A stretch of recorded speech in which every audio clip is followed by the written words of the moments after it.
Lecture 17, Center Stage.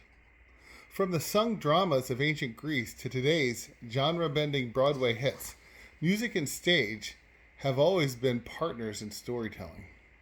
Across centuries, the union of stage and song has continually reinvented itself while keeping the heartbeat of drama beating. In this lecture, we consider the music of drama, opera, and musicals through history. Theater and music were inseparable in ancient Greece. Tragedies and comedies alike featured choruses, in which actors sang and danced accompanied by instruments such as the aulos, a double reed pipe, and the lyre. Dramatic performances were not only entertainment, they were civic, religious, and cultural events staged at festivals honoring the deities of the Greek pantheon, such as Dionysus.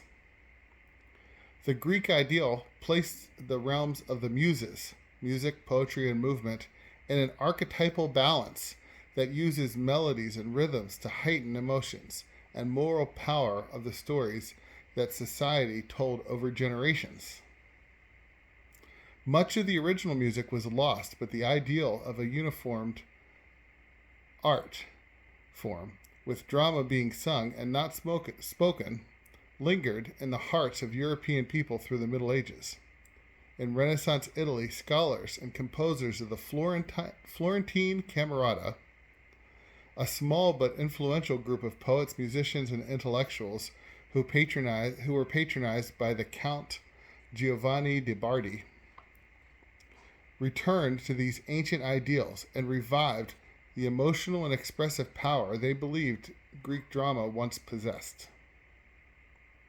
The Florentine Camerata wanted to recreate the musical dramatic practices of ancient Greece.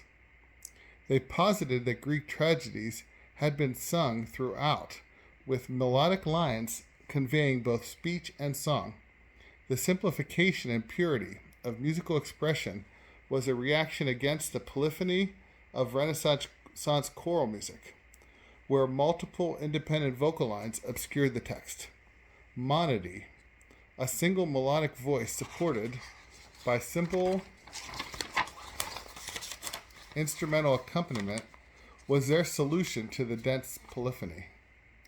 Expressive, sung text and dramatic clarity became the foundation of opera. At the dawn of the 17th century, the first operas, works that reimagined ancient Greek myth for a new era, arose. Jacopo Peri's 1598 Daphne, now largely lost, was likely the first of these sung dramas, followed by Peri and Giulio Caccini's Eurydice in 1600, which retold the tragic love story of Orpheus and Eurydice.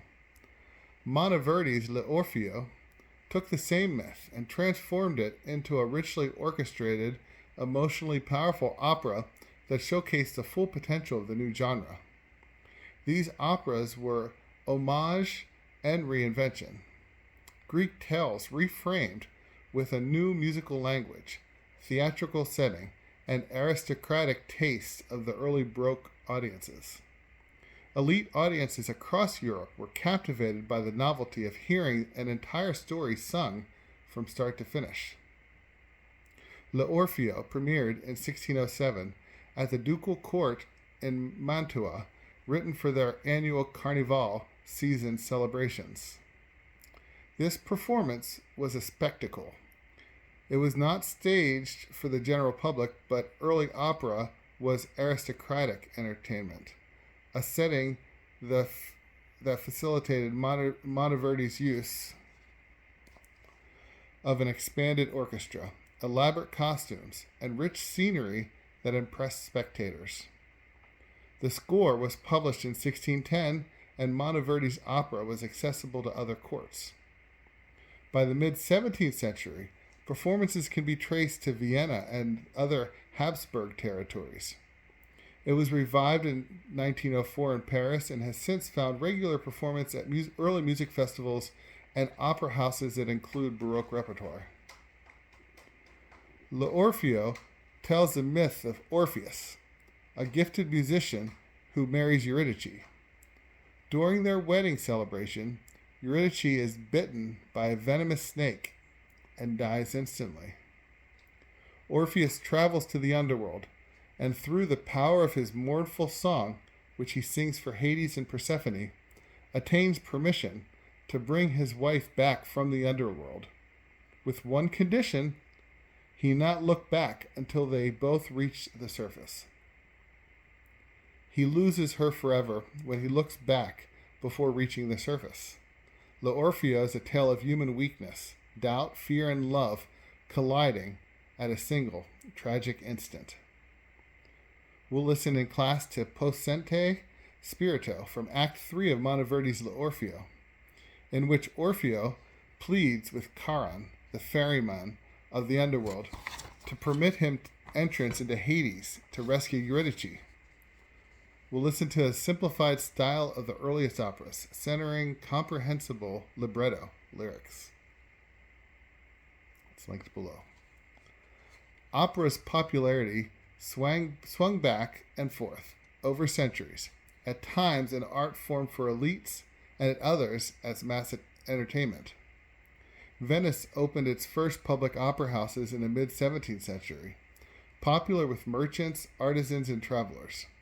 They became bustling and sometimes rowdy events celebrated by a comparatively wide urban audience. Through the Baroque and Classical eras, operas gained popularity among elites and the middle class. Opera stars such as Farinelli became celebrity figures, and popular arias, expressive solo vocal pieces from operas that are often performed as self-contained songs, were performed in other venues and on the streets. Vienna's Theater am Kärnnertor was founded in 1709 for aristocratic audiences, but was later converted to a paid audiences. The Queen's Theatre in the Haymarket was built in 1705, specializing in Italian opera, and later Handel's opera. The Teatro di San Carlo in Naples was built in 1737 and is one of the oldest continually active opera houses in the world. As mass entertainment, opera reached its peak popularity in the 1800s. Composers like Rossini, Verdi, and Puccini drew audiences from all social classes and filled large opera houses. In Italy, opera became a national pastime as tickets became affordable. However, the late 19th century and early 20th century saw a shift from popular audiences to the elite. Production costs for operas, large casts, orchestras, elaborate sets, made tickets more expensive than smaller musicals, vaudeville, and eventually film. Today, opera is mostly attended by aficionados, music students, and the upper middle class, but for those audiences, it remains vibrant.